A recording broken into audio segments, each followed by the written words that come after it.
Ministério da Cultura, Prefeitura da Cidade do Rio de Janeiro, Secretaria Municipal de Cultura, BASF, Kim Ross, Grupo Boticário, BRQ, Sicredi e Dataprev apresentam logotipo animado da Criar Jogos, fundo azul com degradê lilás, mulher negra com cabelo black de camisa preta, animação com o nome da professora Pietra Canli. E aí, pessoal, beleza? Bom, apesar de estar muito animada por estar aqui com vocês, também tô chateada por ser a nossa última aula. Diversos gatos com os olhos lacrimejando. Galera, a gente viveu uma longa jornada até aqui, cheia de aprendizados e com muitos desafios. Mas calma, isso ainda não é uma despedida. Agora que vocês já sabem tudo sobre os games, precisamos falar sobre vocês, os futuros criadores de jogos. Melhor dizendo, os que já são criadores de jogos. Aula 18, Criando o seu jogo. Falta pouco, pessoal. Mas vamos falar sobre as suas criações? Imagem de um game antigo onde lemos Start, juntamente com as opções Yes e No, sendo Yes a escolhida. Então, beleza. Agora podemos começar o nosso game. Antes de tudo, vocês sabem o que é um projeto de jogo? O que é um projeto? O que é um projeto? O projeto de jogo é como se fosse uma carta de apresentação do seu game. Quando a gente não conhece um amigo ou uma amiga, nós precisamos nos apresentar? Então, com o jogo é a mesma coisa. A gente falou aqui sobre diversas fases de criação que precisamos desenvolver para o nosso jogo. É muita coisa, né? A pessoa que deseja conhecer seu projeto tem que estar ligada em todos os detalhes do seu game. Por isso, a gente precisa resumir tudo em um projeto, beleza? Antes de saber mais sobre o projeto, que tal conhecermos algumas novas etapas de criação desse projeto? As 8 etapas da criação do game. Efeito sonoro referente ao que a professora está citando. Etapa 1. Conceito. O conceito trata da parte em que a ideia do game é elaborada, assim como sua utilidade e viabilidade econômica.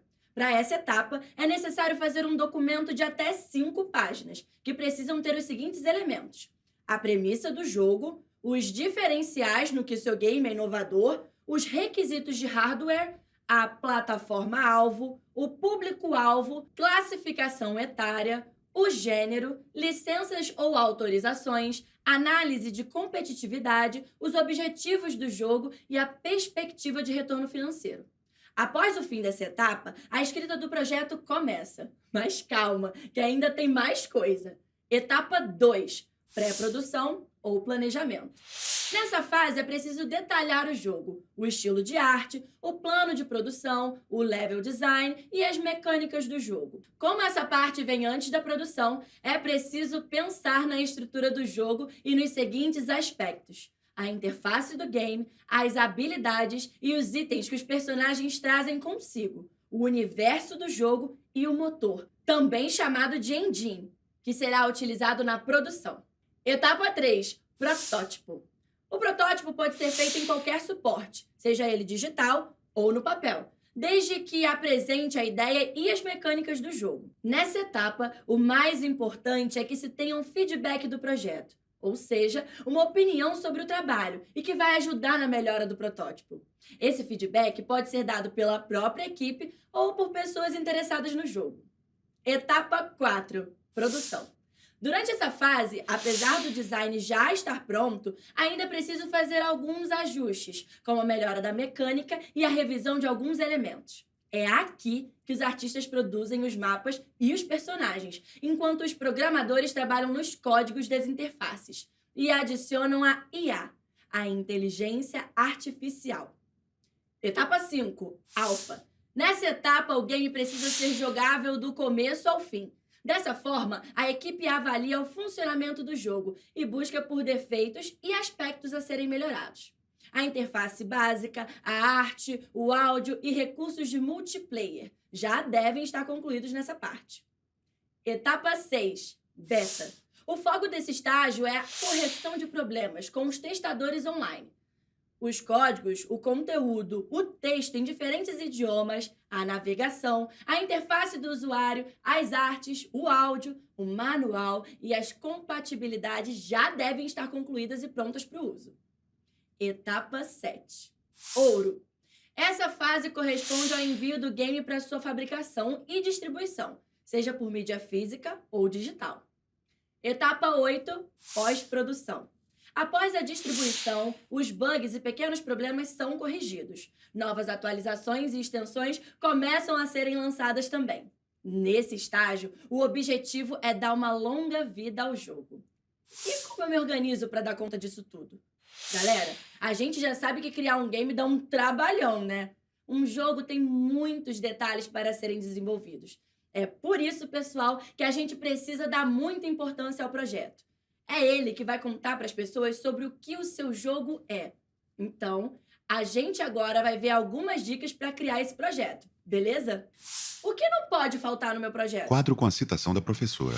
É importante focar na capa que o jogo trará, ou seja, fique atento à forma que você irá apresentar o seu projeto. Você pode criar um site para o seu jogo que explique do que ele se trata, com uma parte visual que tem a ver com o game, por exemplo. Tenha boas referências. Para você criar um jogo, você precisa conhecer jogos que se pareçam com aquilo que você pretende criar. Por exemplo, se o seu desejo é fazer um game que tenha um apocalipse como contexto, uma boa referência seria o jogo The Last of Us. Escreva a explicação do seu game em apenas um parágrafo curto.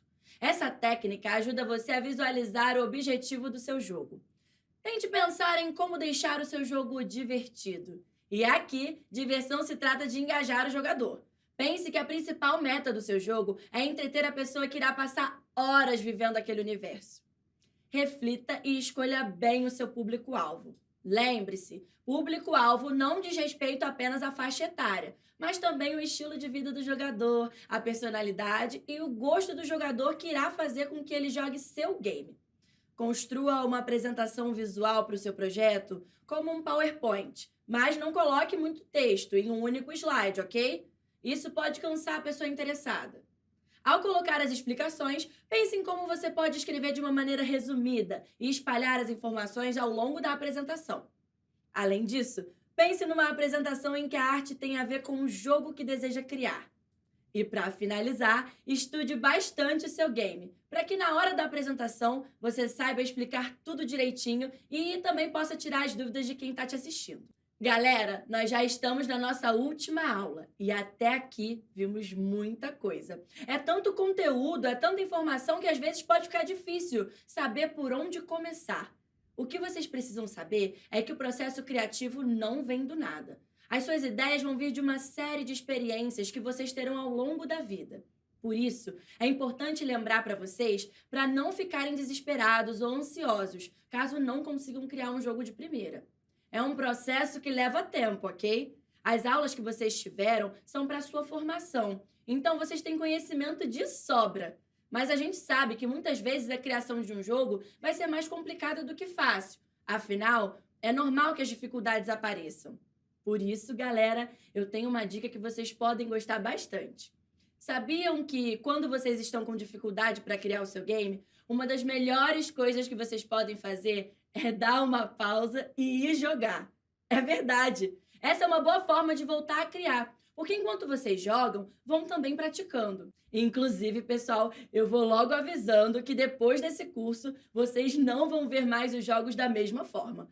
Podem ter certeza de que quando estiverem jogando um jogo, vocês vão notar tudo que aprenderam aqui dentro do universo daquele jogo. Chega a deixar a gente maluco. Voltando aqui, além da prática, os jogos servirão também como inspiração. Jogando, vocês olharão para o jogo como um todo e vão analisar todos os elementos que o compõem, do enredo à interface. Mas não é para ficar só jogando não, viu, galera? Trabalhe no projeto do seu jogo durante algumas horas. Jogue outras, vamos manter o equilíbrio. Mas eu preciso lembrar vocês também, galera, que não saber por onde começar também pode ser falta de organização. Lembram que na aula 5 sobre o universo, falamos que a organização levava à criação? Quando você tem uma ideia para um game, o ideal é que você faça um brainstorm. Efeito sonoro referente ao que a professora está citando. No bom português brasileiro, o brainstorming, galera, seria um toró de ideias. No toró de ideias, você irá escrever palavras e expressões soltas que têm a ver com o seu game. Esse momento não tem regras. Você coloca aquilo que vem na sua cabeça. Depois, a missão é escolher as coisas que você quer manter e já deixá-las separadas no seu planejamento. Show, professora! Mas como eu faço um planejamento? Galera, para planejar o seu game, tem uma palavrinha importante que vocês já devem ter ouvido no nosso curso. Tô falando da mecânica. E o que é a mecânica do jogo? Pessoal, a mecânica de um game não é nada mais, nada menos que suas regras e o seu funcionamento. Além disso, ela é definida a partir do tipo de jogo que vai ser criado. O seu game pode ser de aventura, de estratégia, ação, esportes, de simulação. As possibilidades são variadas. É importante definir também quantas fases seu jogo terá, a quantidade de jogadores e se será jogado online ou offline. Uma boa narrativa é essencial para o jogo. É ela que vai atrair a atenção do jogador e deixá-lo preso no seu game. Para criar uma história atraente, é necessário pensar nos seguintes elementos: o protagonista e o antagonista da história. Quadro com a citação da professora. Lembrando que o protagonista seria o nosso herói ou heroína, enquanto o antagonista seria aquele que deseja derrotar o protagonista. Pode ser um só ou um grupo que possui grande poder. Os personagens secundários, geralmente aliados do protagonista. O universo e seus cenários, definição de tempo, em que período se passa, caso seja um universo novo, em que tempo de sua história o jogo está localizado. Galera, vale lembrar que caso vocês estejam começando, optem por criar narrativas e jogos simples, beleza? Começando a criar games menores, vocês vão colocar em prática seus conhecimentos e, com o tempo, vão aprimorando suas criações. Um outro aspecto que é importante de ser definido é o da linguagem, junto com as tecnologias que serão usadas. Em relação à tecnologia, pense se seu jogo será em 2D ou em 3D. Vamos entender isso melhor? O 2D, pessoal, é criado a partir de duas dimensões, a largura e o comprimento. Já o 3D é baseado na largura, no comprimento e na profundidade. Essa terceira característica dá a sensação do universo do game ser mais real. Vejam os exemplos das imagens, galera. Qual desses Marios parece ser mais realista para vocês? Duas imagens do personagem Mario do jogo Mario Bros, sendo um em 2D, chapado e pixelado, e o outro à direita com bastante detalhes e Eu sombreados. concordo também que sejam os da direita. Dá uma diferença danada, né? Por isso que precisamos definir com quais dimensões iremos trabalhar. Também precisamos decidir para qual plataforma esse jogo será feito. Será que vai ser um jogo de celular, de computador ou de console? Essa decisão está ligada à mecânica do jogo, que falamos agora há pouco. Isso acontece porque um jogo desenvolvido para o console, por exemplo, não funciona tão bem em um celular. Já a linguagem tem a ver com a programação do jogo. Quem a domina pode explorar diversos aspectos criativos do desenvolvimento, mas isso não impede aqueles que têm menos conhecimento dessa área de desenvolver os seus próprios games. Então, galera, em relação à programação, a melhor saída é aprofundar seus conhecimentos, ou até mesmo ter um profissional trabalhando contigo. Mas daqui a pouquinho a gente entra em mais detalhes sobre essa parte, beleza? Agora nós vamos lembrar do protótipo. Em relação ao desenvolvimento do jogo, o protótipo seria uma versão mais simplificada dele. É através dele que você irá testar as funcionalidades do game, com o intuito de saber se ele está pronto para a próxima etapa. É no desenvolvimento do protótipo que as engines são usadas justamente nessa fase de planejamento. Dentre as engines mais conhecidas, há duas que vocês podem usar. São elas: RPG Maker, é indicada para o protótipo de jogos de RPG. Game Maker, outra engine indicada, já que também é uma ferramenta fácil de ser usada, principalmente porque permite o desenvolvimento de jogos sem necessidade de muitos conhecimentos de programação. É adequada para jogos 2D, por ter muitas possibilidades, além de estar mais disponível numa versão gratuita. Pessoal, ter conhecimento em design é muito importante também, ok? É preciso pensar como um designer. Assim, como mostra a imagem, vocês precisam pensar em quem vocês querem que jogue seu game e como eles se sintam ao jogar. Imagem com uma lâmpada representando o processo do design thinking. Temos os itens. Quem? Empatia, insights. O que? Definição, foco. Como? Idealizar, brainstorm. Como? Prototipar, construir. Por quê? Testar, entregar. Precisam pensar no que vocês querem que esse jogo seja, em como o game será idealizado, em como será prototipado. Em resumo, ele precisa ter um design atraente e bem trabalhado. Uma boa dica é fazer um jogo com uma temática que você domine. Assim, elaborar o design será uma tarefa divertida. Além do protótipo que já conversamos, há alguns pontos que o designer vai ter que verificar. Os elementos seriam o roteiro, o cenário, os personagens e a parte auditiva. Resolvida essa parte, chega o momento da codificação. Na parte da programação, há ferramentas para cuidar da codificação. Assim, o momento de utilizar o ambiente de desenvolvimento para fazer o seu jogo tem o seu começo. Os jogos podem ser desenvolvidos por uma linguagem de programação ou por uma engine. Por exemplo, você pode desenvolver o seu jogo pelo JavaScript, C++ e o Python. Mas aqui no nosso curso, vamos focar em como fazer os nossos jogos por meio de engines. Vamos saber mais sobre algumas, galera? O Unity é uma dessas engines, também chamadas de ambiente de desenvolvimento para jogos. A programação pode ser feita em C ou JavaScript e é compatível com os principais navegadores por conta da extensão Unix Web Player.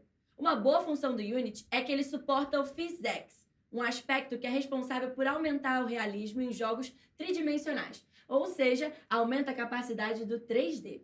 O Godot é reconhecido pela facilidade que os usuários têm ao aprender sua engine e seu funcionamento. Para aqueles que já dominam as linguagens da programação, o Godot permite ainda que a C++ e a C sejam implementados a GDScript, a própria linguagem desse programa. Vale lembrar ainda que o Godot permite o desenvolvimento de jogos tanto em 2D como em 3D, em diversas plataformas. O Construct 2 é baseado no HTML e JavaScript e é bom para desenvolver jogos 2D. Essa engine é indicada para quem ainda não tem muito domínio sobre as linguagens da programação, pois nele o jogo pode ser criado apenas visualmente, por meio de eventos e ações. Galera, agora que a gente já sabe os caminhos que devemos tomar no processo criativo e no funcionamento das engines, chegou um dos momentos mais esperados desse curso: a criação e o desenvolvimento do jogo. E para demonstrar essa criação, nós vamos usar o exemplo do desenvolvimento de uma versão digital da famosa brincadeira Pedra, Papel e Tesoura, que aqui será chamada de Jockey Pô. Vem comigo! O design da aplicação. A primeira coisa a ser feita é refletir e desenhar a aplicação do seu game, ou seja, como ele aparecerá na tela. O resultado final é o design, que no caso do Jockey Pô, ficará como nessa imagem. Na imagem temos a frase "Vamos jogar Jockey Pô?" Escolha a opção abaixo. Após a frase temos 3 figuras de mãos. A que representa a pedra é uma mão fechada. Para o papel, mão aberta. E para a tesoura, os dedos indicador e médio levantados formando um V ou número 2. Embaixo aparece um botão de realizar jogada. A lógica da aplicação. Nessa etapa, o funcionamento do game é pensado e tratado na representação. No caso do Jockey Pô, cada elemento possui uma imagem que indica qual é. O jogador ou jogadora escolhe apenas uma e clica em realizar jogada. O próprio programa do jogo irá escolher um outro desses 3 elementos para contrapor e vai checar as probabilidades, que podem ser tesoura e papel, tesoura ganha, tesoura versus pedra, pedra vence, ou pedra e papel, papel vence. Caso o elemento escolhido pelo jogador for o mesmo escolhido pelo programa, há um empate. Criação dos arquivos do projeto. Aqui deve ser criada uma pasta com os arquivos do seu game. Na imagem, vocês estão vendo a pasta do Jockey Pô. Percebem que é uma pasta com várias outras, né?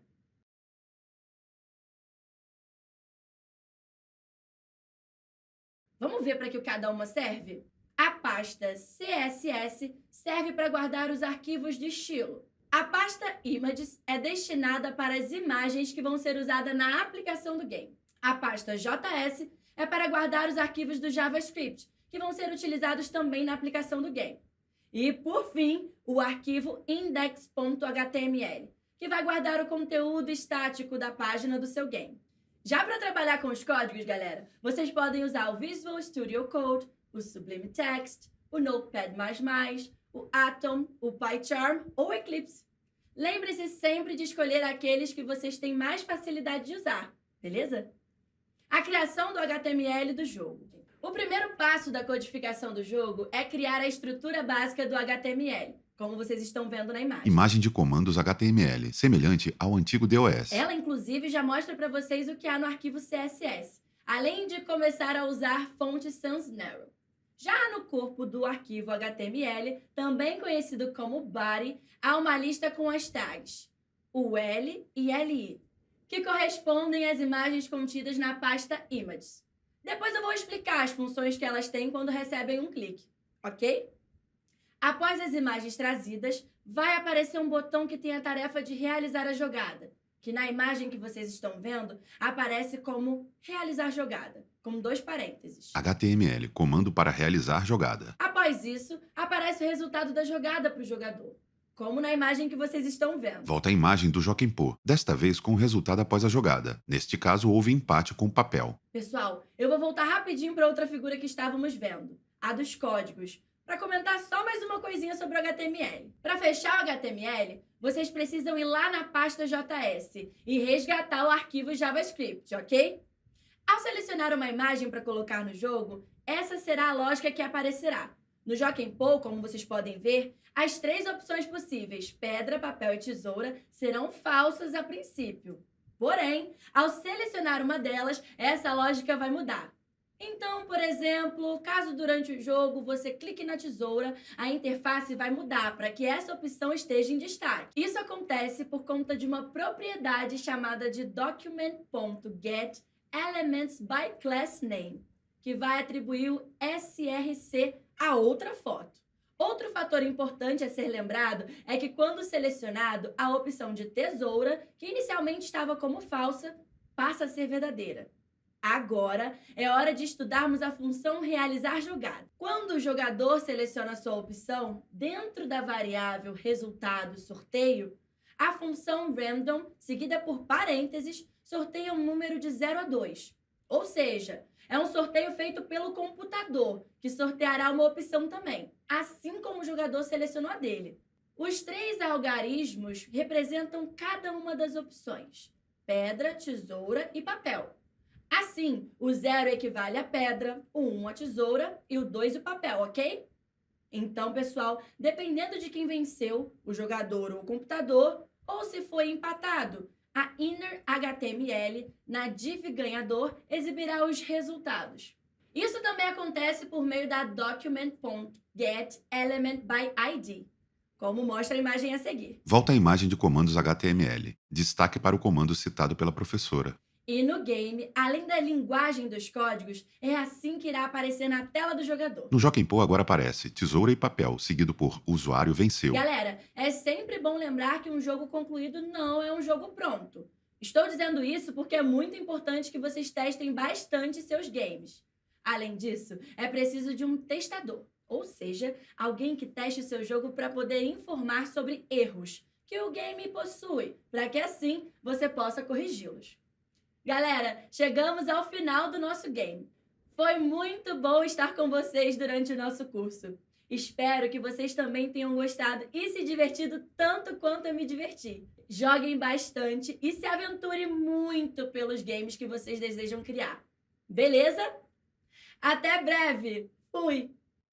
Imagem congelada do Mario Bros, perto de entrar no castelo da princesa. Lei de Incentivo à Cultura. Patrocínio: Prefeitura do Rio de Janeiro, BASF, Kim Ross, Grupo Boticário, BRQ, Sicredi, Dataprev. Realização: Burburinho Cultural, Ministério da Cultura, Governo Federal.